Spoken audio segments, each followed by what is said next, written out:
नमस्कार, आप first look Bihar देख रहे हैं और मैं हूं अभिषेक रंजन। बिहार का सबसे बड़ा पर्व, लोक आस्था का महापर्व छठ, जो मात्र कुछ दिन में इसकी शुरुआत हो जाएगी, जिसको लेकर देखिए कि जिला प्रशासन की तरफ से देखिए अब लगातार जो है घाटों का निरीक्षण किया जा रहा है। ऐसे में इस बार तो जलस्तर में भी लगातार वृद्धि है और जलस्तर वृद्धि होने के कारण कई सारे ऐसे जो घाट है जिसको डेंजर जोन में भी रखा गया है। हमारे साथ बातचीत करने के लिए प्राचार्य डॉक्टर ममता रानी है और खास करके महिला की बात करेंगे तो लोक आस्था का महापर्व जो 4 दिवसीय पर्व होता है, ये पर्व जो है निर्जला होता है। इस पर्व में जो है किसी पंडित की जरूरत नहीं पड़ती है और लोग सूरज की यानी कि जो महिलाएं हैं वो सूर्य की उपासना के लिए यह पर्व खास करके माना जाता है। बहुत बहुत स्वागत है। जी, बहुत बहुत धन्यवाद। आज से पर्व की शुरुआत अब होने वाले दशहरा के बाद छठ के लोग तैयारी में जुट जाते हैं, घर के साफ सफाई सारी चीज में।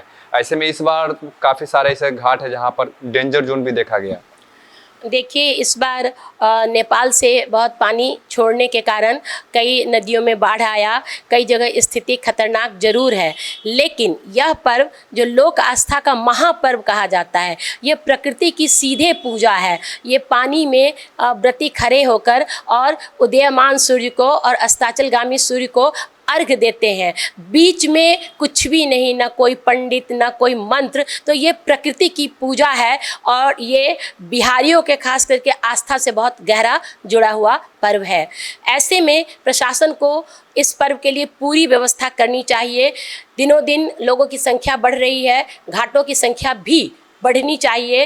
कई घाट डेंजर घोषित कर दिए गए हैं, प्रशासन को उसकी वैकल्पिक व्यवस्था करनी चाहिए। कहीं बड़े मैदान में पोखर, अस्थायी पोखर बना करके कहिए, हर जगह जहां पर छठ व्रती जमा होते रहे हैं बहुत दिनों से, सालों से, उन सब जगहों पर छठ घाट होना चाहिए। साफ सुथरे घाट होने चाहिए, वहां पर गोताखोरों की व्यवस्था होनी चाहिए, क्योंकि डूबने की भी घटनाएं पर्व त्यौहार के समय हो जाती हैं, तो गोताखोरों की व्यवस्था होनी चाहिए। इसके लिए जिला प्रशासन को नगर निगम के साथ मिलकर घाटों का निरंतर निरीक्षण करना चाहिए और जो भी आस्था में लोग हैं, जो भी व्रती हैं, जिनकी भी इस पर्व में महान आस्था है, उसके लिए घाट व्यवस्थित करवाना या घाट की समुचित व्यवस्था ये प्रशासन का दायित्व बन जाता है। वैसे तो कई लोग घर पर छठ करते हैं, अभाव में कहिए या ज़्यादा सुविधा के लिए कहिए, लेकिन छठ घाट का असली महत्व सामूहिकता है।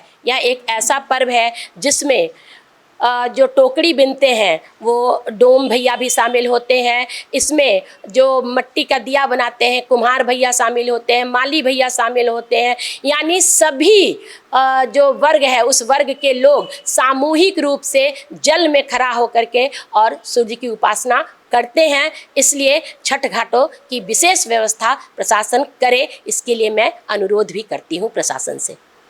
कई ऐसे घाट है जहाँ पर इस बार खतरा तो देखने को मिलेगा, तो कुछ ऐसे जगह पे जहाँ पे कृत्रिम घाट बनाए जाते हैं, तो ऐसा भी हो सकता है प्रशासन उसको कुछ बड़ा करके बनाया जाए। देखिए, घाट पर प्रशासन को मालूम है कि यहाँ कितने लाख लोग घाटों पर आते हैं, तो प्रशासन जब व्यवस्था करे तो उसी के अनुरूप करे कि हाँ 6 घाट हैं, अगर 4 हमारे घाट डेंजरस है, खतरनाक है, तो 2 घाट पर हम कितने को सामंजस्य कर सकते हैं। इसके अतिरिक्त जो 4 घाट बंद हुए उनके लोगों को हम कहाँ ये सुविधा दे सकते हैं। तो बड़े बड़े फील्ड हैं मुजफ्फरपुर में, स्कूल कॉलेजेस में भी बड़े बड़े फील्ड हैं, उसमें अस्थायी घाट निर्माण कराएं, क्योंकि लोग समूह में यह पर्व मनाएं, यह इस पर्व की विशेषता है। खास करके इस पर्व की अगर महानता की बात करें, 4 दिवसीय पर्व होता है, नहा खाए शुरुआत है, कैसे कैसे जो छठ व्रती है वो व्रत करते हैं।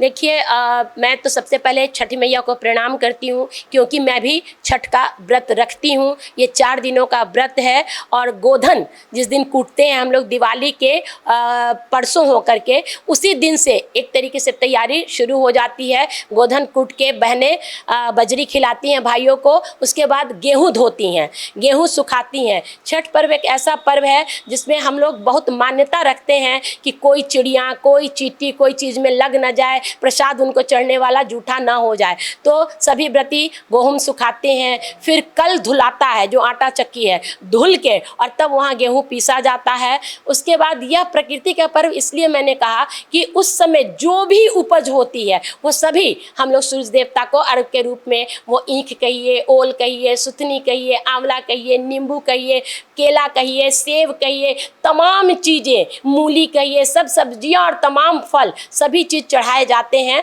छठ मैया को अर्पण किया जाता है।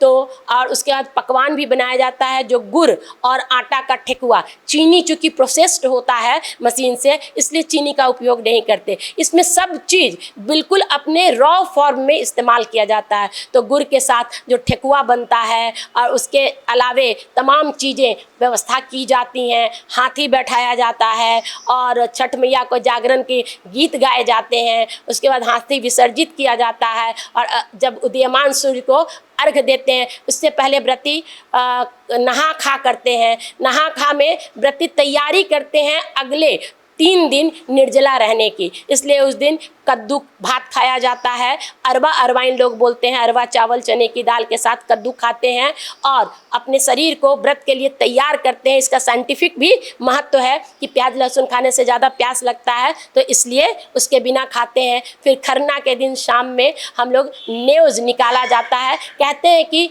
छठी मैया 2.5 दिन के लिए पूरे साल में अपने नैहर आती हैं और खरना की शाम वे नैहर आती हैं तो परंपरागत रोटी खीर बना करके छठी मैया का स्वागत किया जाता है। आज भी परिवार में जब बेटियां पहली बार आती हैं या मायके आती हैं तो खीर बनाया जाता है। तो गुड़ का खीर रोटी से हम लोग खरना करते हैं व्रती और उसके बाद उनका उस समय से निर्जला उपवास शुरू होता है, जो दूसरे दिन शाम में अस्ताचलगामी सूर्य को अर्घ देती हैं व्रती और फिर सुबह में जब अर्घ दे देती हैं तब जाके पारण करती हैं। तो बहुत कठिन व्रत है, महान आस्था का व्रत है, लेकिन जो भी ये व्रत रखते हैं, मैंने देखा है शुगर के पेशेंट हैं वो भी रखते हैं, जो ब्लड प्रेशर के हैं वो भी रखते हैं, किन्हीं को कोई बीमारी है, क्योंकि मान्यता यही है कि छठ मैया सबकी सुनती हैं। गीतों में वर्णन है कि अन्हरा के आंख देत कोढ़िन के काया, इस तरीके से उसमें शिव जी ये कहते हैं सूर्य भगवान कि इसी में हमको उगने में देर लगा कि कोई अंधा मिला उसको आंख दिया, कोई बालक मिला उसको बुद्धि दी, कोई कोढ़ी मिला उसको शरीर दिया। तो ये बहुत मान्यता का पर्व है। छठी मैया दीनानाथ जी मान्यता पूरी करते हैं, इसलिए पूरे आस्था के साथ बिहार के, आप तो यूपी, मुंबई, दिल्ली, सब जगह, महाराष्ट्र, सब जगह के लोग छठ उसी आस्था के साथ करते हैं। बिल्कुल। तो खास करके अगर बात करेंगे छठ पर्व की तो बिहार, झारखंड, उत्तर प्रदेश में खास करके अब ज़्यादा कर हो रहा है पर्व। इस पर्व की खासियत है कि यहाँ पर बिहार में खास करके जहाँ पर डूबते हुए सूर्य को अर्घ दिया जाता है, क्योंकि सारे लोग तो उगते हुए सूर्य की पूजा करते हैं, लेकिन यहाँ पर बिहार में खास करके यानी बिहारी जो है वो डूबते हुए सूर्य को भी अर्घ देते हैं और उगते हुए सूर्य को भी, और छठी मैया और दीनानाथ वो सभी मनोकामना को पूर्ण करते हैं। बने रहिए फर्स्ट न्यूज़ बिहार के साथ, आगे भी खबरों के लिए। तब तक के लिए नमस्कार।